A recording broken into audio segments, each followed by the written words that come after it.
A afirmação de que o Congresso Nacional sequestra mais de 50% do orçamento da União em medidas impositivas não é verdadeira em termos percentuais diretos do Orçamento Geral da União, OGU, total, mas reflete uma crítica política recente sobre o crescente poder do Legislativo sobre a distribuição de recursos. O valor real das emendas impositivas representa uma fração bem menor do orçamento total, embora seja uma quantia vultosa e crescente que dá grande poder de barganha aos parlamentares. 1. Percentual e valor real. O total de emendas parlamentares impositivas, incluindo individuais, de bancada e de comissão, após a aprovação da LDO 2025, previsto para 2025 é estimado em cerca de R$ 50 bilhões 1,1, 3, 1,5, 8. Este valor representa aproximadamente asterisco 0,87% do orçamento total de despesas previsto para 2025, cerca de R$ 5,7 trilhões. 2. A origem da frase, a menção a 50% do orçamento, foi uma declaração recente do presidente Lula, que criticou as emendas impositivas, classificando o controle crescente do orçamento pelo Congresso como um grave erro histórico e um sequestro. A fala se refere ao impacto das emendas no orçamento discricionário, que é a parte do orçamento que o Poder Executivo tem liberdade para aplicar, e não ao orçamento total, que inclui despesas obrigatórias como salários e aposentadorias. E 3. Impositividade. As emendas impositivas, ao contrário das emendas tradicionais, têm execução obrigatória pelo Poder Executivo, o que limita a capacidade do governo federal de gerir livremente uma parte considerável dos investimentos e custeios. Portanto, embora o valor absoluto e o poder de direcionamento sejam significativos e crescentes, a cifra de 50% refere-se a uma crítica política retórica, não ao percentual real do orçamento da União total. De entrada de dinheiro dentro do cofre do Estado. Então, o Estado está falido, a União. Os Estados estão todos quebrados. Rio de Janeiro tem um déficit de 20 bilhões. São Paulo tem um déficit de 16 bilhões. Minas Gerais tem um déficit de 14 bilhões. E o restante vai daí para mais. Eles não vão conseguir pagar 13º, não vão conseguir pagar salário, e só tem uma solução: cortar benefício de quem? Do povo mais pobre. Então, a União não investe, você é economista, né, João Pedro? O Estado não investe e as prefeituras estão todas quebradas. Então, a desgraça que nós estamos é essa. Além dos processos contra mim, ou seja, você tem a economia quebrada. Você tem tudo não funcionando. A roda gigante está parada. Como é que a gente retoma isso? Sr. Pedro, eu queria que você ajudasse. Eu tenho pedido para os economistas.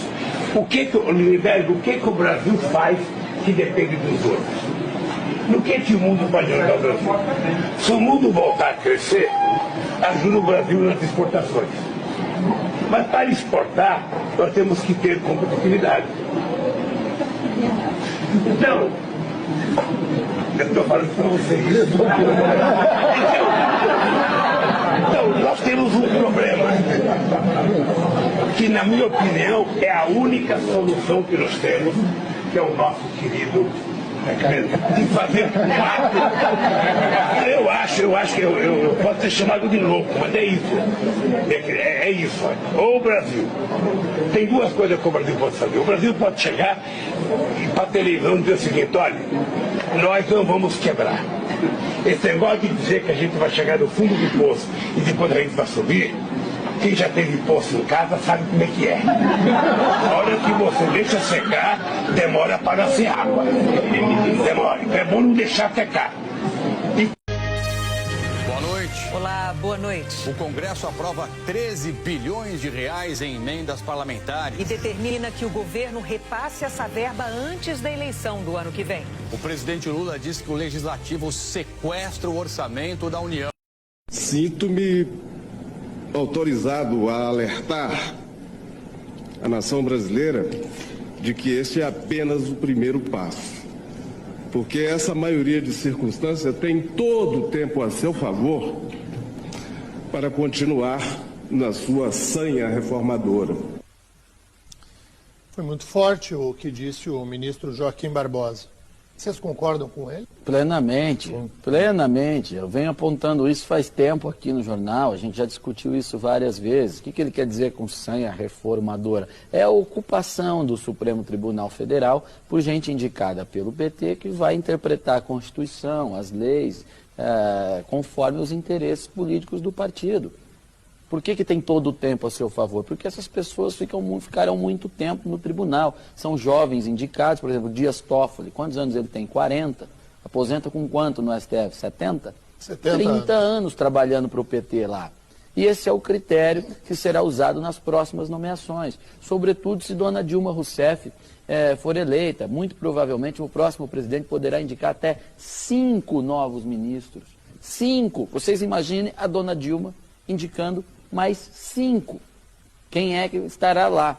Depois de que alguns ministros indicados por eles, que tinham trajetória jurídica, ou seja, tinham autonomia de vida e autonomia intelectual para não servir ao partido e não votaram como o partido quis no mensalão, a lição que o partido toma é essa: temos que nomear estagiários do PT, padrão Dias Toffoli. E esse será muito provavelmente o padrão das novas indicações. A Constituição no Brasil pode colocar a capa vermelha depois que a Dilma Rousseff se eleger.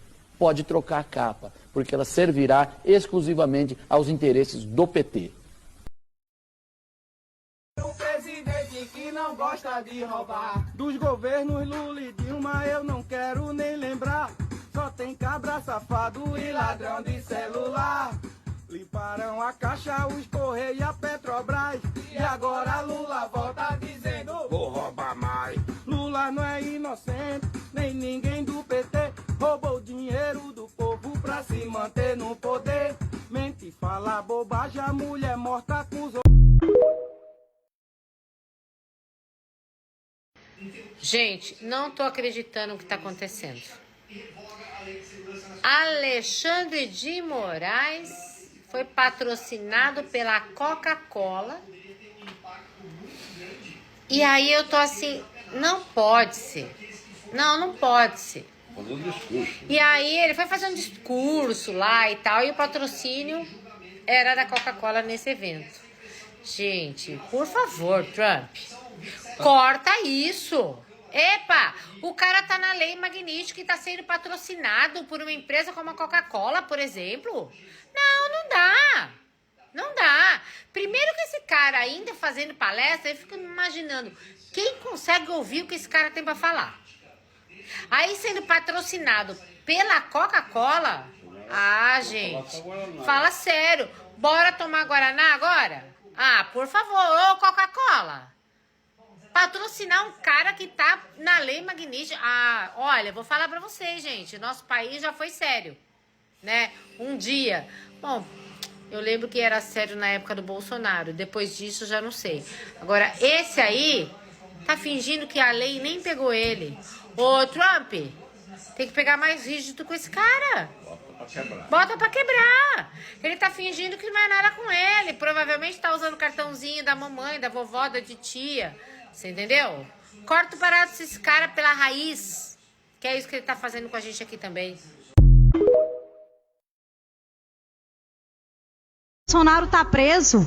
Nossa, agora, Marcelo, agora vai resolver o problema do Brasil, né? Porque Bolsonaro foi preso. E para os esquerdistas e os petistas que estão me assistindo agora, eu gostaria de falar só um pouco do que o governo do PT fez durante esse ano. Uma fraude de 6,3 bilhões no INSS. Nos Correios prevê um rombo de 23 bilhões para o ano de 2026.